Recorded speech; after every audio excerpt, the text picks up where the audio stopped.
everyone, it's me, Miss Stevenson, reading some more of There's a Boy in the Girls' Bathroom. We know from the previous chapters, Bradley finally did his homework. However, when it was time for him to go turn it in, he freaked out. He didn't know where to put it, and we all know we should use our voice. Bradley should have used his voice. All you have to do is ask the teacher. He worked so hard finally doing his homework and then just ripped it up. Come on now. But I guess we all understand from Bradley this is all new to him. And then we also know that Bradley is working on a book report, and the sweet counselor Carla let him borrow one of her favorite books, so that was really nice.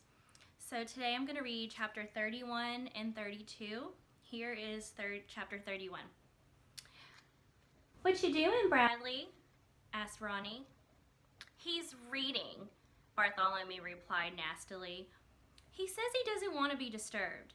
He thinks he's too good for us now that he does his homework." "Oh, be quiet and let him read if that's what he wants to do," said Ronnie.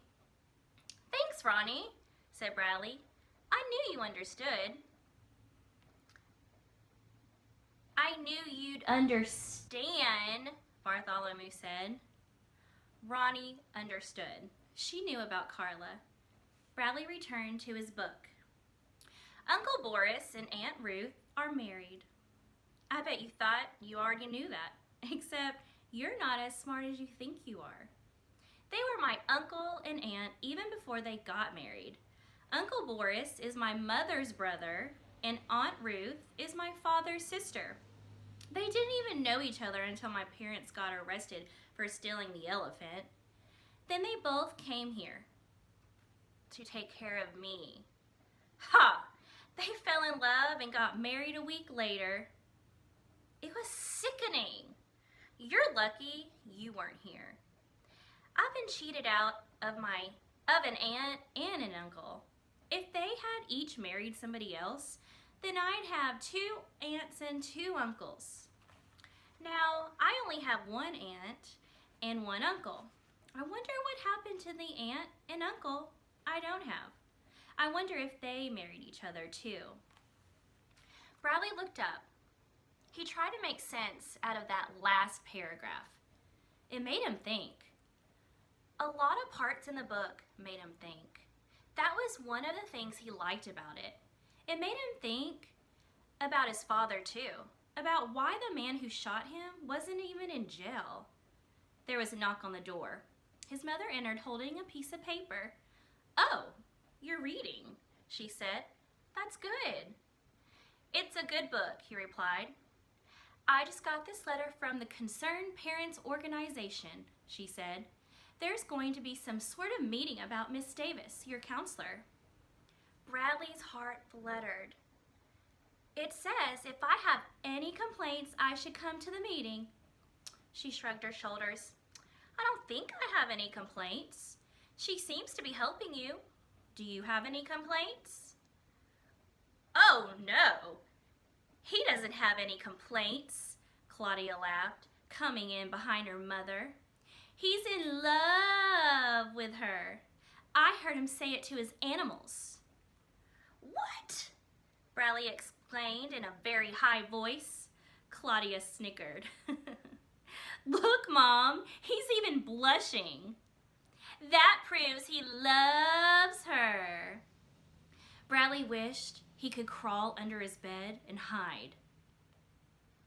"It doesn't prove anything," said Mrs. Chalkers. "Quit teasing your brother." "Where'd you get the book, Bradley?"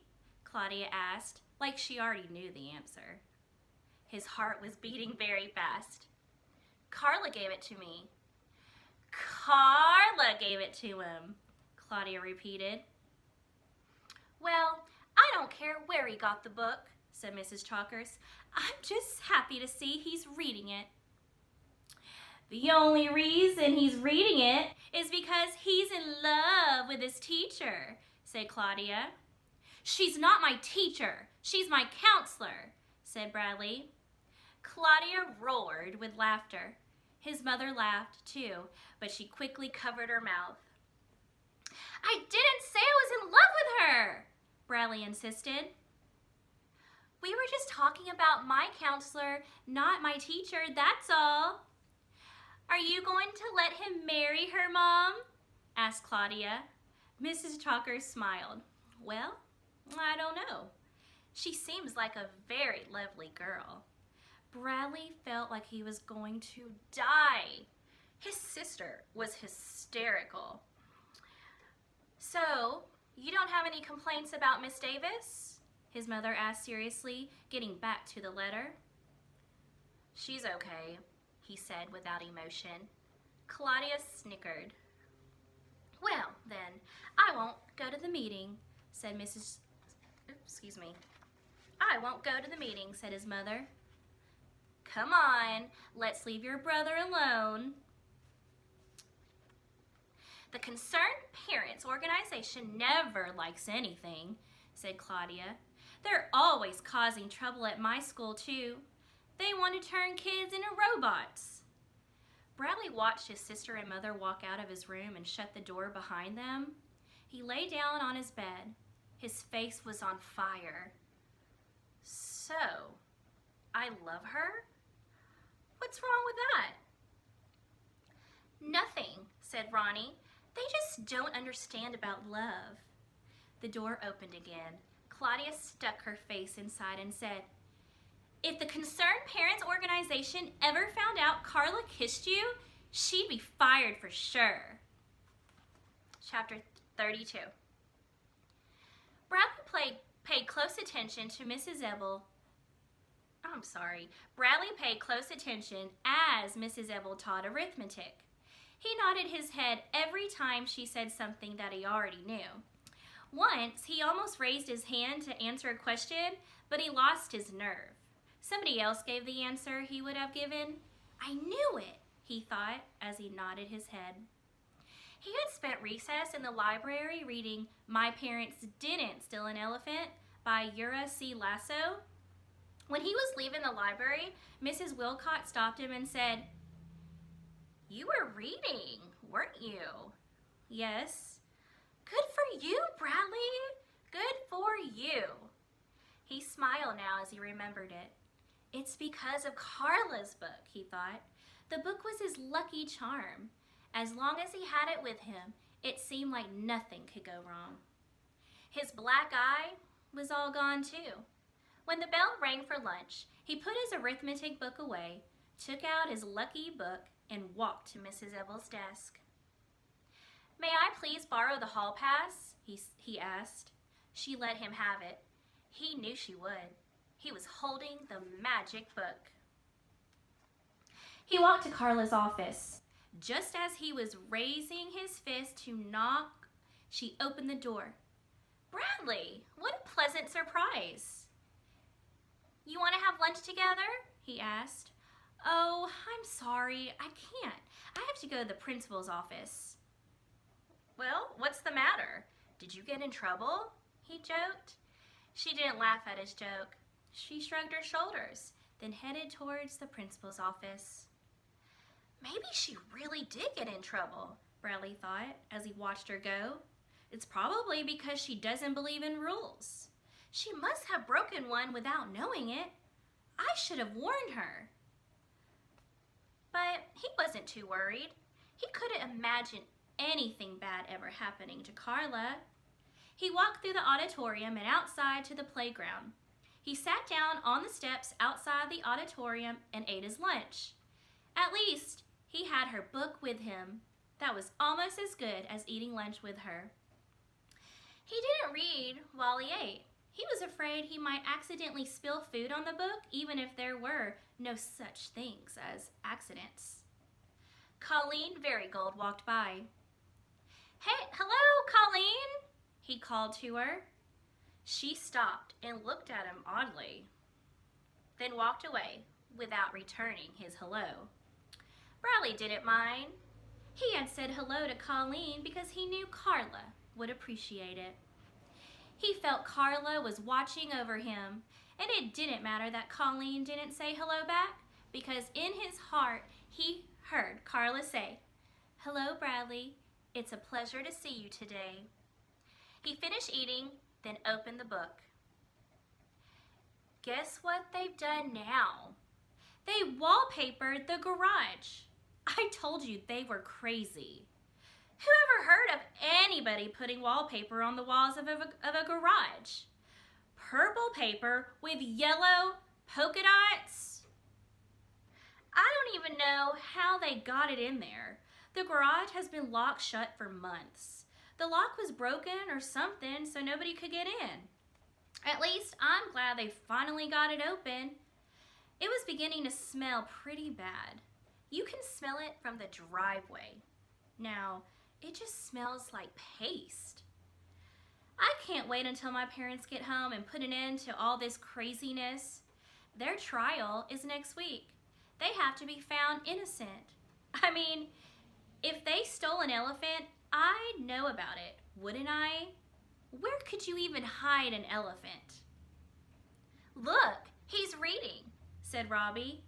I didn't know he knew how to read, laughed Curtis. Bradley looked up. He was surrounded by Jeff and his gang. He can't read, said Brian. He just looks at the pictures. They all laughed. What you reading? Asked Russell. Bradley closed the book and slowly stood on the concrete steps. Chicken chalkers, said Dan. Andy bounced a basketball. Bradley glanced behind him. Doug was blocking the door to the auditorium. What's the matter, Bradley? He asked. Hey, chalkers, what's the name of your book? Asked Robbie. He looked at his book, then stared defiantly at Robbie. Let me see it, said Robbie. Bradley clutched it against his chest. No matter what, he wasn't going to let them harm Carla's book. Aw, come on, Bradley. Be a pal, said Robbie. I just want to see it. Curtis chuckled. Robbie stepped up toward him. You can't even read, he said. Give it to me and I'll read it to you. He reached out and rested his hand on the book. Bradley jerked it away. Uh-oh, I think he's getting angry, said Brian. I just want to see it, said Robbie. Again, he reached for the book. Bradley held it under his left arm and against his chest. He made his right hand into a fist. Robbie backed away. Jeff, he called. Come on, Jeff. Teach him a lesson, said Dan. Jeff stepped between Andy and Russell. All right, said Curtis. Hold on, said Andy. Let him get off the steps. The boys backed up. Bradley, clutching his book, walked down the concrete steps to where Jeff was waiting. Do you want me to hold your book, Bradley? Said Andy. Bradley glanced at him. Don't worry, he said sincerely. I won't hurt it. Bradley handed Andy the book, then looked back at Jeff. They stood on a patch of grass and dirt and faced each other. The bruise around Jeff's eye had turned brown with a greenish tint. Jeff raised his fist. The other boys formed a circle around them.